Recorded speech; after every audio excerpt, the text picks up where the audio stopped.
Welcome to today's podcast, Practicalities, Transition from Sequential to Continuous MHT.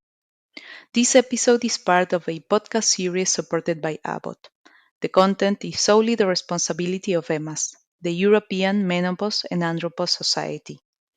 All our episodes are available in English, Spanish, Mandarin, and Russian, and you can find them on any of the most popular podcast platforms. In today's episode, Dr. Antonina Smetnik, head of the Department of Gynecological Endocrinology of the National Medical Research Center for Obstetrics, Gynecology, and Perinatology, Moscow, Russia, will help us understand how we can change the regimen of combined MHT from sequential to continuous.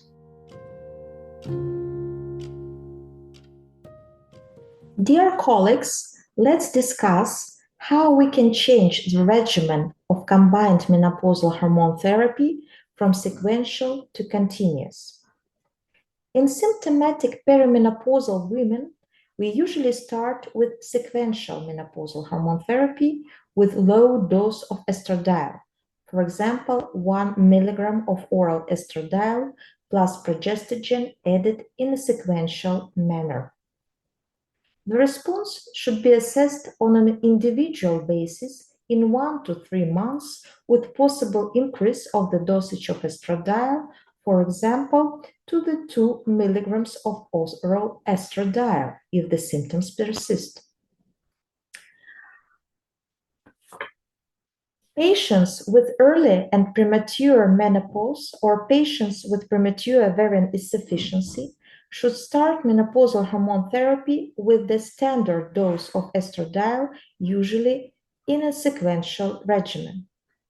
In poor responders, as assessed in 1 to 3 months after the start of MHT, a high dosage sequential regimen may be considered. When we can decide to start using continuous instead of sequential combined MHT?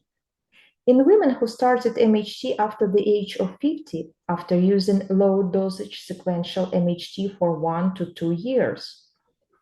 In women who started MHT before the age of 50, as the woman progresses from the average age of menopause from 51 to 52. In women who experience changes in their menstrual-like bleeding, as 2 consecutive cycles produce either minor spotting or no bleeding. In women who wish to end monthly bleeding after using low-dose sequential MHT for at least 12 months to prevent breakthrough bleeding.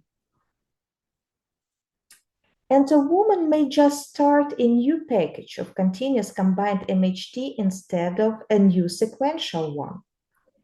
And if we know that the ultrasound examination shows some follicles in ovaries, it might be early to change the regimen from sequential to continuous. When our patients start continuous combined MHT after sequential, we should warn them that during the first 6 months, there might be some spotting, and it is usually normal. If the bleeding is cyclical, then we understand that it's been early to change the regimen, and we can recommend to return to a sequential regimen. If the bleeding is abnormal, we should define the reason. In case of transdermal estrogens in combined menopausal hormone therapy, the rules to change the regimen from sequential to continuous are practically the same.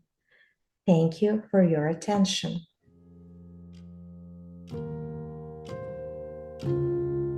Today, Dr. Antonina Smetnik discussed how we can change the regimen of combined MHT from sequential to continuous.